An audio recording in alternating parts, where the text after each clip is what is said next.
The following podcast is brought to you by the Johners Podcasting Network, found exclusively at WrestlingWithJohners.com.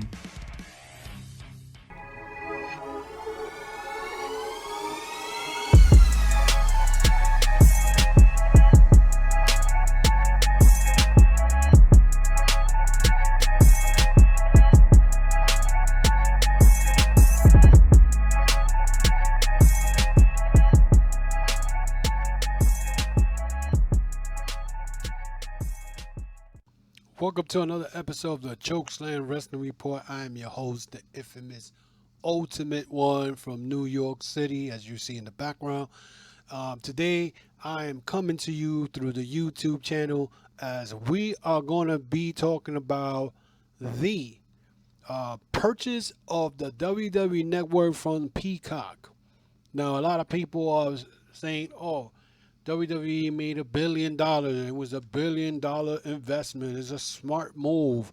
How many wrestling company has done this? And I got it all during the whole situation on Monday. I think it was Monday when that news came through, and they are talking craziness like, oh, the WWE is, not got $1 billion. Of course, they got $1 billion because they sold their whole entire library to Peacock. Now, Peacock is owned by NBC. We all know that NBC and WWE has been in bed with each other since 1984 when they first did Saturday Night Live. I think it was 84 or 85, one of them. I know it was on my birthday, May 11th of that year, the first episode of Saturday Night Live, when they used to give it in the NBC. I think it was at 11 o'clock or 10 o'clock, and they had great matches and all kinds of stuff. Here we are today, almost probably 30-something years later and whatnot, and we're seeing that NBC and WWE has made a deal where now Peacock, NBC, owns everything from the library of WCW, the library of ECW, the World Class, Mid-South Wrestling, ECW, everything. They own everything now. So, yeah, they're talking about, it's $5 less than we were paying before. It was $9.99 monthly subscription, but now it's only $4.99, and we're supposed to be happy for this. The reason I say, and I said this before, the reason they sold WWE Network, nobody was really subscribing to that. Yeah, they had nice documentaries. They had a lot of informal stuff. Again, I enjoyed WWE Network before the WCW library they have. The ECW, I love a lot of the cool matches, whatever, and the Clash of the Champions, old Clash of the Champions and all that stuff. But realistically, can we say that WWE Network was successful? When I brought this up on the Twitter social media, somebody said that I must have been crazy for saying that the WWE Network was not successful. Let's be realistic. I believe, if I'm correct, I could be wrong, the WWE Network came to life in 2014. This is about the same time NXT was being shown and whatnot. In the 3 years or 4 years that WWE Network was in existence, WWE was giving away the network for free for 30 days. So you could see WrestleMania. Most of the time it was either WrestleMania or SummerSlam or Survivor Series. Get to see Survivor Series free with your 30-day trial of the WWE Network. And people cannot deny me this, okay? They cannot deny me saying that this didn't happen. Because it did. It did happen. And for them to come out of nowhere and say that it didn't happen, they're wrong. So the craziest thing is that people are saying that it is successful. I don't call a network being successful when you are giving away the network for free because people are not subscribing. You went from 1.6 million people. That's how much people you had gotten from the network. 1.6 million in the last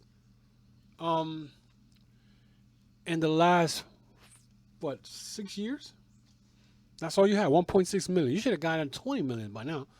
But now you're moving the WWE Network into Peacock. Peacock supposedly has 26 million subscribers in Peacock. Now, WWE's figured, well, those 26 millions may be wrestling fans who at one point watched wrestling, now they don't watch it, and now, you'll be able to see it. But let's be realistic. If they got I think it was a $1.6 billion they sold it for, you tell me that you may get people to watch WrestleMania or Fastlane, because that's the first pay-per-view they're doing in March. And then to top it off, you get Fastlane, then you get WrestleMania. Now you got people invested watching pay-per-views, but what about the Raw product? Okay, what about the SmackDown product? SmackDown's better than Raw right now, no matter what. But you think people are going to invest watching pay-per-views on Peacock when they see the garbage on Monday night? Okay? No, they're not. They're not gonna bother with that. They're not. I feel that, if they change everything around, I heard right now that Triple H is the one producing SmackDown. That's what we were wondering, like, why isn't the SmackDown has 2.7 million and Raw is barely making $1.5 million? It's because Triple H is producing SmackDown. And how ironic. Those are signs right now that I think McMahon sold WWE Network maybe just to get that money, and maybe he's leaving. He may not be running WWE anymore. Who knows? But now the question is, you got $1.6 billion for this deal. Are you going to pay your guys now? Or are you not giving them raise, or you're not doing none of that? You're not going to give nothing back to your peers or to your guys, to your wrestlers that are under contract? Are they getting a bonus out of this? You know what I'm saying? Because a lot of these guys were making extra money when the COVID first hit. They were using third-party websites or whatever to get extra money, and it was shut down by WWE. So now the question is, out of all this money, are they going to give money to the employees, to the wrestlers who've sacrificed every night in there and putting their life in danger in a COVID pandemic era, and you are not going to, are you even going to bother to even give these guys money? Or are you just going to walk away with all that money that you just made and whatnot? And it was bound to happen, because last year they were talking about selling the WWE Network to ESPN. And I heard ESPN was still in the running and whatnot. So, and the thing is Fox Sports are going to be happy about this, because I think they still got a year left in their contract. But their SmackDown is doing still good. Why would Fox Sports even not give them another contract? They're almost doing 2.5 million, 2.5 million people watching on Friday nights. All because of Roman Reigns, because Roman Reigns carrying that company on his back. But it's crazy. It's crazy what's going on. And the thing I love when I get to social media is how many people in there are quickly to defend WWE, especially, you got, no disrespect to any podcaster, but there are some podcasters that live and die with WWE. They don't cover any other promotion but WWE, and they're willing right away to defend WWE about how much money they have. They made billions. I even got one guy who went out of his way and said that what have I ever done that has amount to $1 billion? This is how stupid they sound. You sound ridiculous. You sound dumb when you make comments like that, because you're a WWE shield and you die and live and die, and you're stuck in the WWE bubble, all because I said, and I'm going to repeat what I said. I said New Japan Pro Wrestling is successful also. Because he said, the quote was, what other company has been more successful than the WWE? New Japan has been successful. They've been around since 1972. So 1972, that's going to be close to, next year will be 50 years. 50 years. As long as WWE's been around, that's been around also. Every wrestling company goes through the ups and downs. New Japan has been going through the ups and downs, and New Japan has flourished since 2013 and whatnot. And as soon as you say something bad about WWE, even though I wasn't saying nothing bad about WWE, all I said was New Japan Pro Wrestling uh, is successful also. And the fact that New Japan has New Japan World and has been successful has not been a failure like WWE Network has been, because all they did the last 3 years of their existence was trying to give away a 30-day trial because they weren't getting enough people to subscribe to the network. And it was cheap. It was $10. It wasn't bad, $10.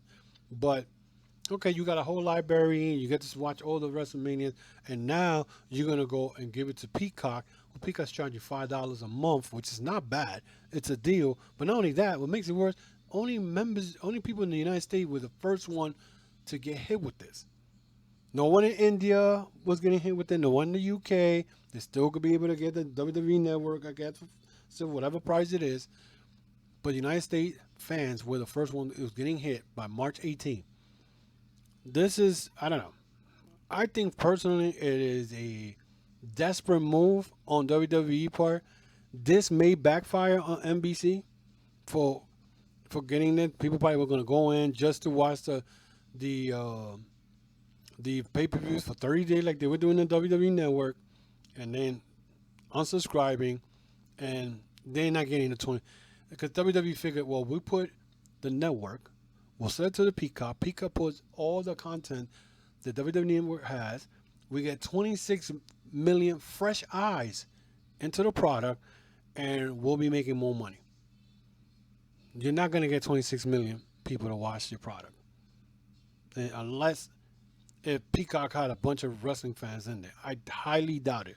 You're probably going to get at least maybe another million. That's all I'm saying right now. Another million. Now, don't think that I'm hating on WWE. Listen, it's a smart move. If you feel that you are no longer going to be the head, the man in charge, and you want to retire while being a billionaire, by all means. But I still think this was not a good move. It's not a good move. I think Peacock's going to come out of losing end on this because I don't see 26 million people subscribing to the network. If they couldn't do it while they were under the WWE umbrella alone, in the 6 years they had there, they only were able to put 1.6 million people to subscribe. In 6 years, you should have been able to have 10 million people in there. At least 10. Since you have the WWE Universe.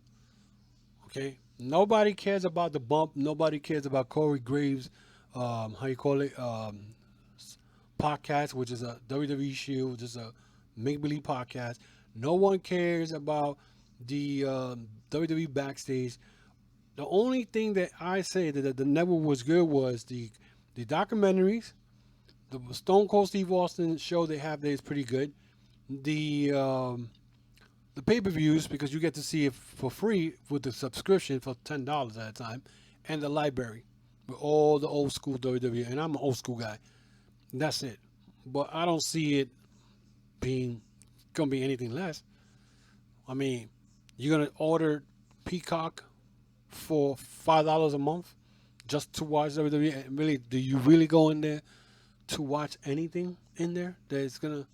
Because again, 1.6 million people were subscribed to this when they've been around for 6 years. This would have been the 7th year, and you only got 1.6. Now you're bringing that product into Peacock with 26 million fresh eyes. Who knows? I could be wrong. I may be wrong. I may not be wrong. But, WWE sound like they're desperate. They're trying to get anything to go going. The WrestleMania's coming up. They're going to do it in the Raymond Stadium. They're thinking about putting 25,000 people in there, which is very dangerous because 25,000 people, I mean, the Super Bowl is doing this. So, of course, WWE is going to try to outshine the NFL like they always do. And who knows? But, again, I bump into a lot of people on social media that, you say something bad about WWE, they want to kill you. You know what I'm saying? The facts are facts. You guys are acting like you don't see that the product is garbage.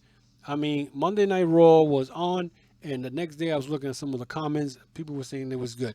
When 95% of the comments they were from whoever that person posted said that the product was garbage. There is just the Go Home show was a rinse and repeat. That's what they did. The Go Home show for the Royal Rumble.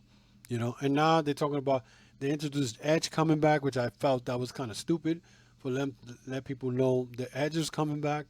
Now they're talking about who's going to be number 30 and who's number 1 and 2 in the women's, you know. And I heard Rhea Ripley was supposed to be a probably surprise guest, but I guess she's challenging. I heard Charlotte Flair. I mean, I haven't watched Raw this week, but I mean, I don't know. I don't know.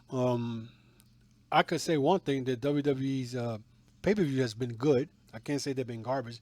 I think the worst ones were the WrestleManias of last year. I wasn't happy about that. I mean, the rest of this, that one and Backlash were not my favorite. Money in the Bank was pretty good. Hell in a Cell was pretty good.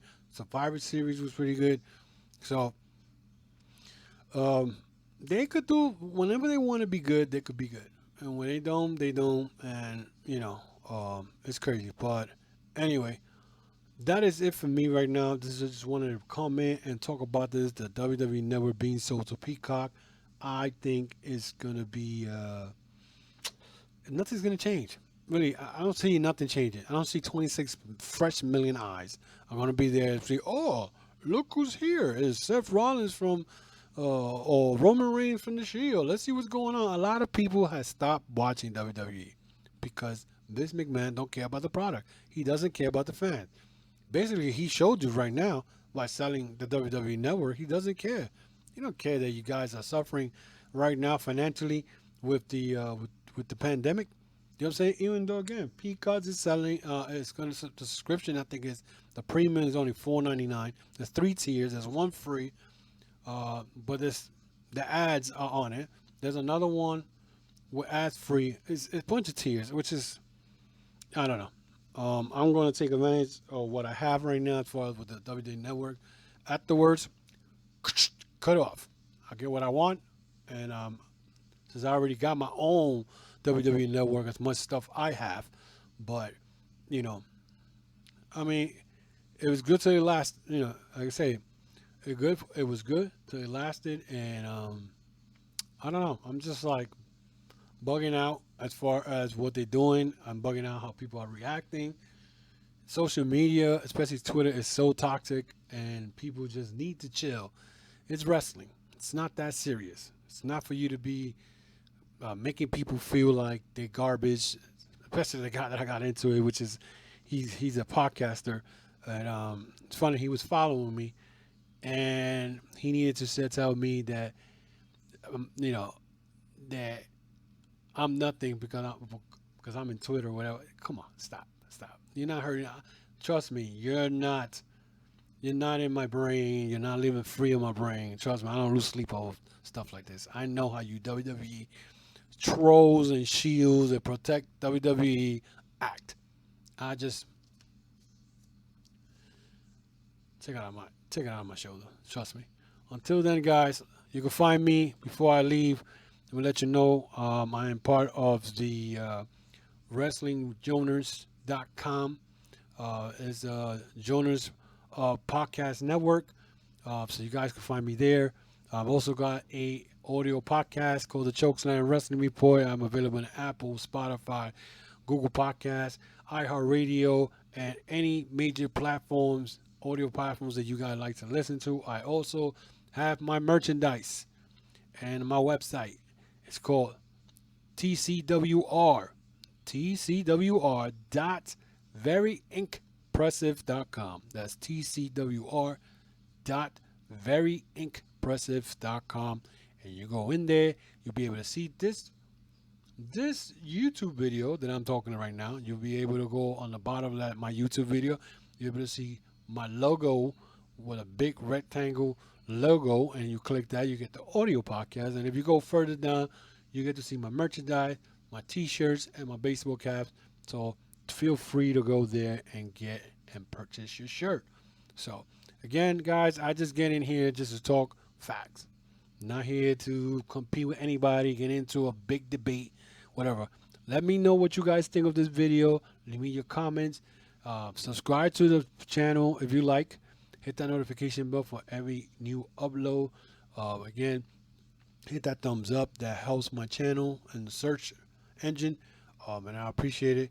Again, guys, bringing a new podcast this week. So check it out. Let me know what you think.